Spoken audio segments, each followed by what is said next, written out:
एक बार की बात है, एक छोटे से गांव में एक आदमी रहता था।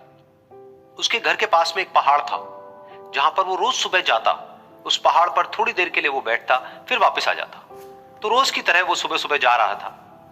पीछे से उसका छोटा सा बेटा आया। उसने आकर के उसका हाथ पकड़ लिया और कहा कि आज मैं भी आपके साथ चलूंगा। उसने पहले तो उसको थोड़ा सा समझाया और मना किया। कहा कि जो रास्ता है वो बहुत ही छोटा है और चढ़ाई बहुत ज्यादा है, तो तुम मेरे साथ नहीं चल पाओगे। लेकिन फिर जब उस बेटे ने जिद करी तो पिता मान गया। तो दोनों पहाड़ पर चढ़ने लगे। पिता ने बेटे का हाथ कस के पकड़ा हुआ था। लेफ्ट साइड में पहाड़ थे, राइट साइड में खाई थी और रास्ता बहुत ही छोटा था। और वो पहाड़ की चोटी तक पहुंचने ही वाले थे, तभी रास्ते में एक बड़ा सा पत्थर आया। क्योंकि पिता उस रास्ते पर रोज आता था, तो उसको पता था कि वहां पे पत्थर है, तो वो साइड से निकल गया।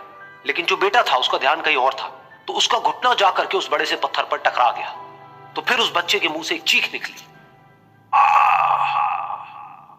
और जैसे ही वो चीखा, उसकी आवाज उन पहाड़ों में गूंजने लगी। इससे पहले उस बच्चे ने कभी भी अपनी आवाज की गूंज नहीं सुनी थी, तो उसे समझ नहीं आया कि क्या हो रहा है। वो अंदर से थोड़ा सा घबरा गया। उसे लगा कि शायद कहीं कोई है जो छुप करके उसको देख रहा है और उसका मजाक उड़ा रहा है। फिर उस बच्चे ने बोला, कौन हो तुम? कौन हो तुम? तो जब उस बच्चे ने इस गूंज को सुना, उसे गुस्सा आ गया।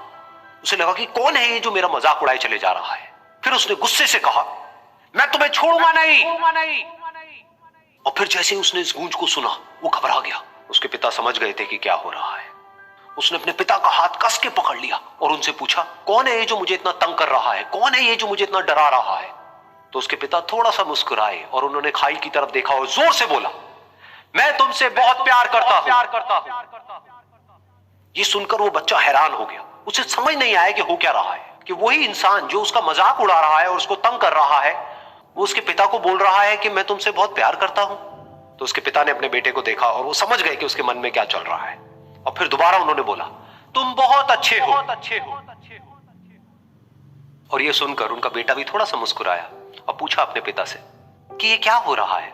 और फिर उसके पिता ने अपने बेटे को समझाया, ये जो आवाज तुम सुन रहे हो ना, ये किसी और की नहीं है, ये तुम्हारी ही आवाज है जो कि पहाड़ों में गूंज रही है और तुम्हें अपनी ही आवाज सुनाई दे रही है। जैसा तुम बोलते हो ठीक वैसा ही तुम्हें सुनाई देता है।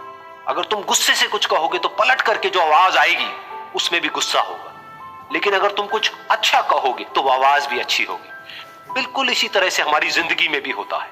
जैसा तुम अपने मन में इस जिंदगी के बारे में सोचते हो, ये जिंदगी तुम्हारे लिए बिल्कुल वैसी ही हो जाती है। अगर तुम मन ही मन अपने आप को ये बोलते रहोगे कि मेरी जिंदगी तो बहुत ही बुरी है, तो तुम्हारी जिंदगी सच में बुरी हो जाएगी। और अगर तुम अपनी जिंदगी से प्यार करोगे तो तुम्हारी जिंदगी भी तुमसे प्यार करेगी। ये बात उस बच्चे के दिमाग में घर कर गई और फिर वो दोनों उस पहाड़ की चोटी पर गए। लेकिन बच्चे के दिमाग में यही बात घूम रही थी। और फिर वो बच्चा खिलखिला के हंसा और उसने अपने दोनों हाथ खोले और अपनी पूरी ताकत से बोला, मैं तुमसे बहुत प्यार करता हूं।